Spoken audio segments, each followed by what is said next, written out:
Coming up next on this special edition of Arizona Horizon, astronomers from the University of Arizona discover a growing baby planet outside our solar system. Also tonight, we'll hear about efforts to conserve water through the use of algae. And fossils discovered by local researchers suggest new ideas about human evolution. Those stories and more next on this special edition of Arizona Horizon. Arizona Horizon is made possible by contributions from the Friends of Arizona PBS, members of your public television station. Good evening and welcome to this special Science and Nature edition of Arizona Horizon. I'm Ted Simons. Astronomers recently detected a growing planet outside our solar system. The discovery is a first in that the baby planet was found in a cleared out area of a disk of dust and gas. Now, astronomers had always thought there might be a growing planet there, and they finally found one.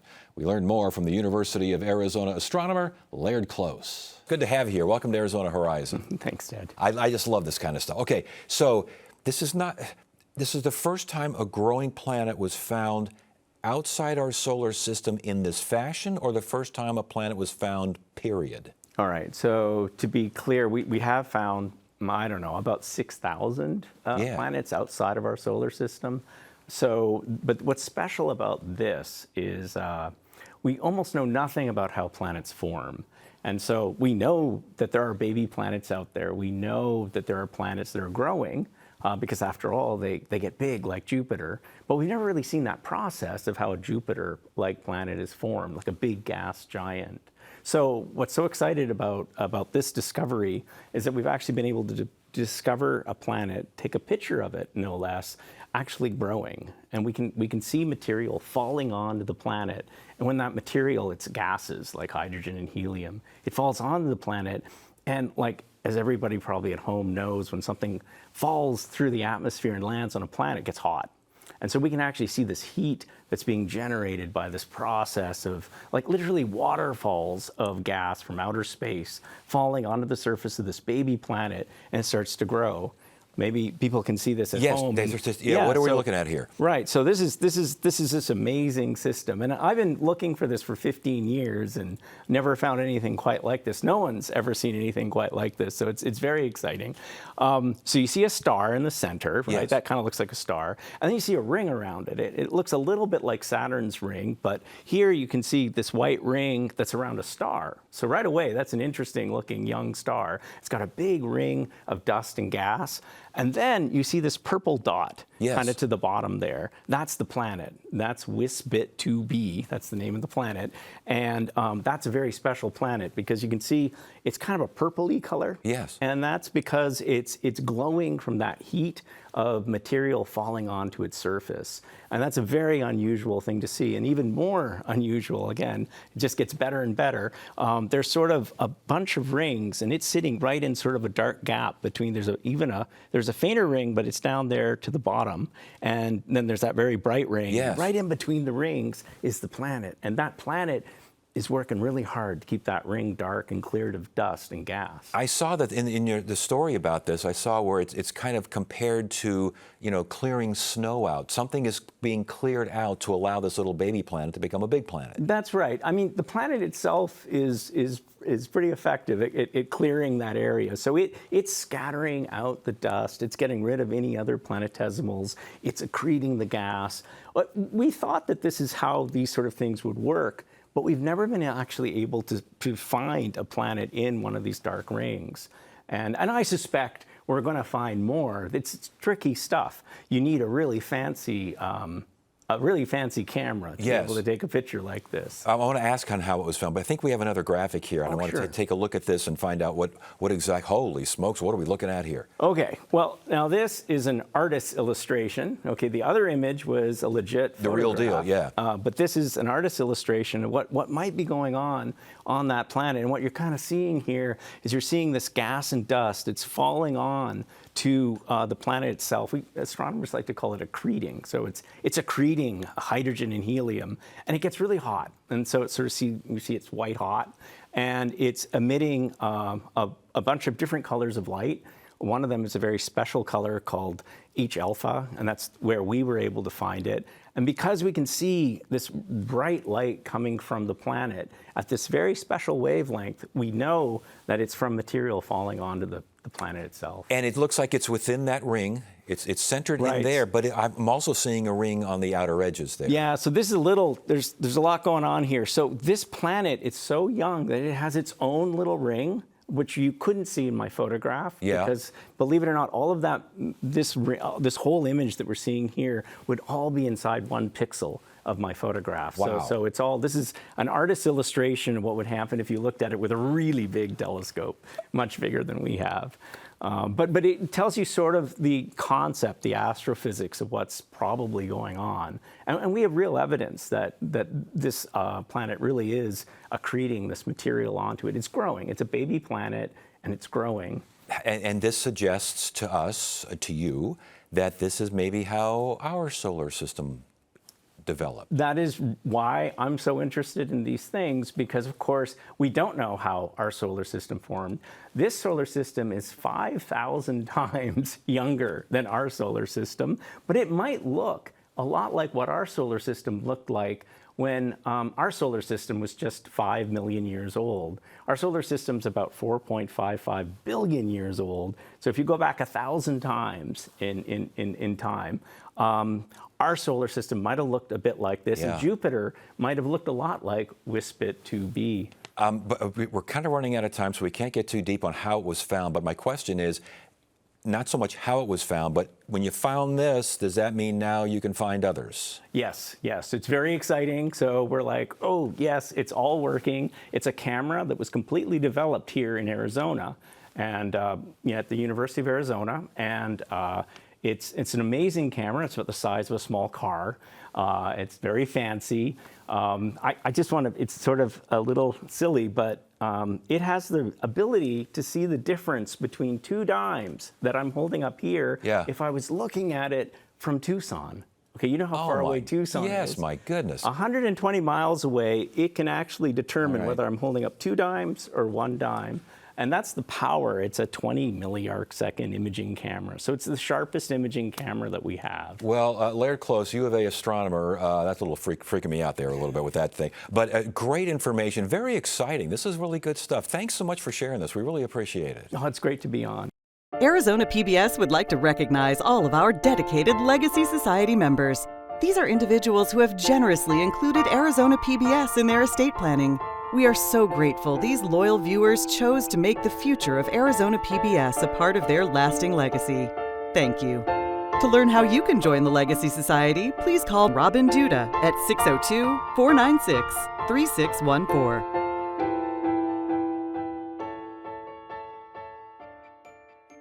I really do enjoy volunteering. I like to think that I have made a difference. That's enough. I don't need to be patted on the back. I've included my PBS station in my future plans. It's not a big gift, but something that will help them. For more information about including Arizona PBS in your future plans, visit azpbs.org/giving. Every little bit helps. If we can do a whole lot of little bits, then we've done a great service. A Phoenix-based soil health company has teamed up with ASU to show how Arizona farmers can conserve water through algae. We learned more from Kathleen Merrigan. She's the executive director at ASU's Sweetie Center for Sustainable Food Systems. Good to have you here. We used to do a lot of algae stories, it seems like 10, 15 years ago, and then it kind of eased off a little bit. Is algae still a thing? It's still a thing, a great thing, actually. Really? Great to be here. Let's talk. Let's talk. All right, let's talk about improving soils with algae. Yeah. So what this company does, that's Phoenix-based, it's called Myland, one word.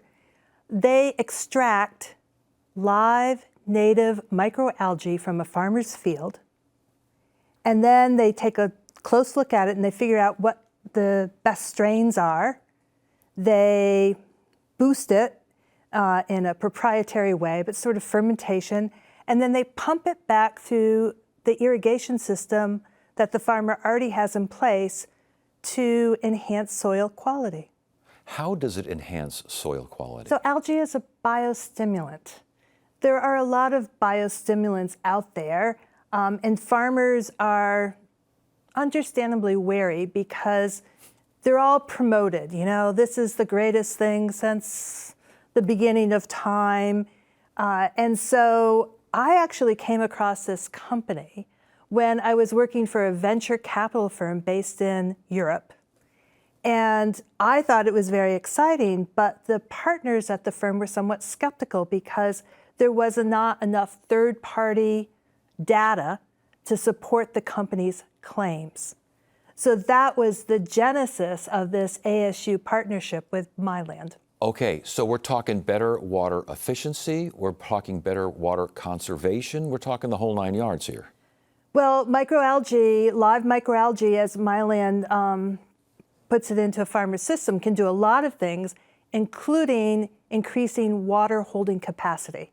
And in our very thirsty state, that's very important. But also it will enhance the soil quality generally. But what ASU's project is all about is using state-of-the-art technology to measure the impact on the farmer's water use. So, and by doing so, you're measuring the impact on the crops themselves, how much they hold. You can do that, how much they additionally hold water now with algae? What's being held in the soil. Okay. So what we do is we go to a farm, and we have several farm sites throughout the state where farmers agree to let us do an experiment there. So we have a control plot and the plot where we're using the Myland solution, and we're collecting real data, a lot of data over time throughout the crops, and a lot of different crops too. So how is it installed? I mean, do you install it like fertilizer? Do you put it underneath? Is it pumped through? How does it work? It's great because for the farmer, it's easy peasy. You do have a Myland tank operation that's set up on your farm, but it blends right in with your existing irrigation system. So it's quite easy, actually. Yeah, and it does make a difference. Again, how much of a difference? Let's say I'm using X amount of water right now. I get Myland, I get all this algae in there. How much am I going to save? X minus what? Well, that's the question that ASU is working on. So my center, along with the ASU Center for Hydrologic Innovations, is doing measurements on the water with these things called eddy covariance towers, state-of-the-art equipment. And in another few months, we'll have the first reams of data. But Myland does have data on their website that makes claims, but before I speak from the ASU, I'm going to make sure it's all certified, stamped with approval and all of that. Yeah, you bet. All right, is this the kind of thing that is viable to be mass produced? I mean, in other words, can we see the San Joaquin Valley and all of the Midwest with these towers and with this algae being pumped into the ground, or is this kind of a specialized boutique kind of a thing? It's actually being used in several states now, and I have a bunch of my graduate students this summer. We've been looking at the U.S. Department of Agriculture's EQIP program, Environmental Quality Incentive Program, which helps farmers cost share innovations on their farm that are conservation focused, so saving water, improving soil quality.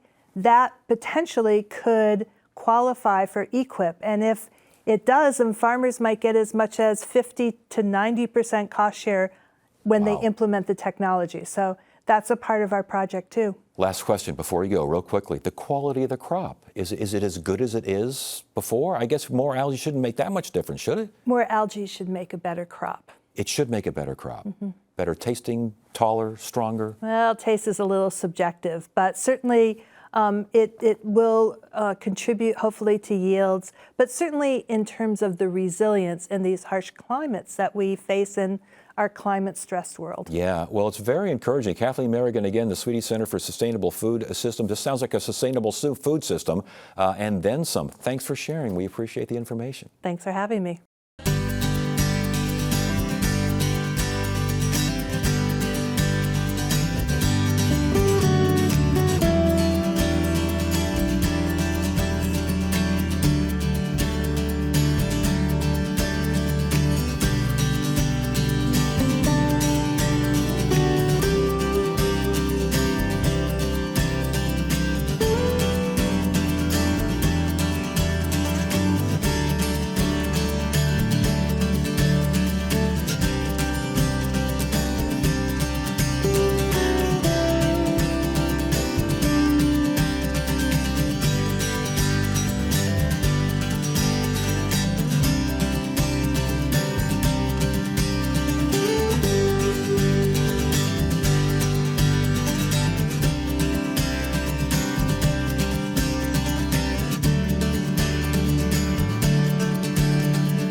ASU scientists have uncovered a set of fossils in Ethiopia that speak to human evolution and perhaps a new species of ancient human ancestor.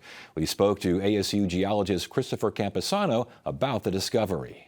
Welcome to Arizona Horizon. Good to have you here. Thank you very much. All right, so ASU, this is Ethiopia, right? You're at a site. What'd you find? So ultimately, we only found 13 teeth, but in those 13 teeth, we have 3 different levels preserved at around 2.8, 2.7, and 2.6 million years ago.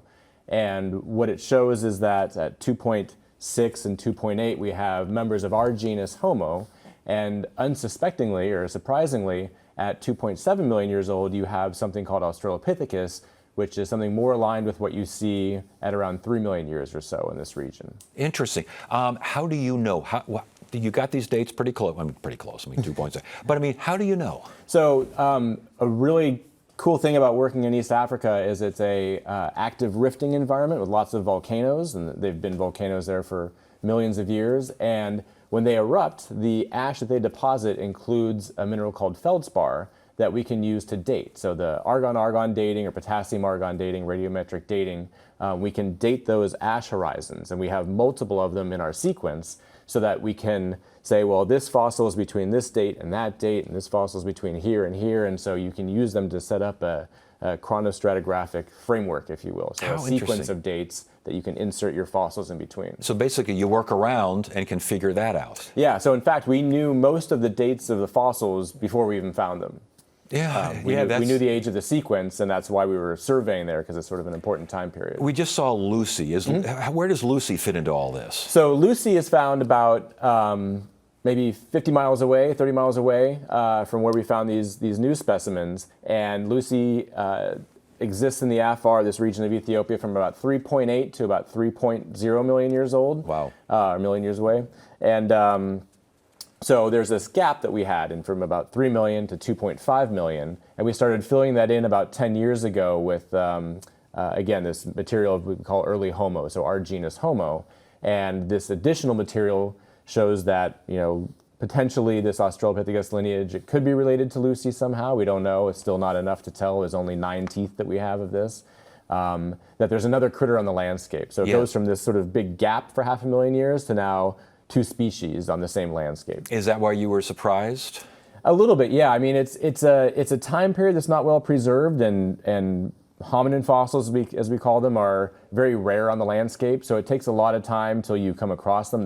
You find hundreds of other animals on fossilized animals, but hominins are extremely rare, and so it took us 10 years to find the first one, and so then finding this one and finding it being something different is kind of a cool surprise. So Australopithecus existed maybe at the same time as the oldest human ancestor? Yeah, exactly. And so there are bits of Australopithecus in the area. Again, there's this one called Australopithecus garhi from 2.5 million, but it doesn't seem to be exactly on our lineage. And so the sort of takeaway is that, this sort of simplified model of evolution where you assume that one species splits into maybe 1 or 2 other species.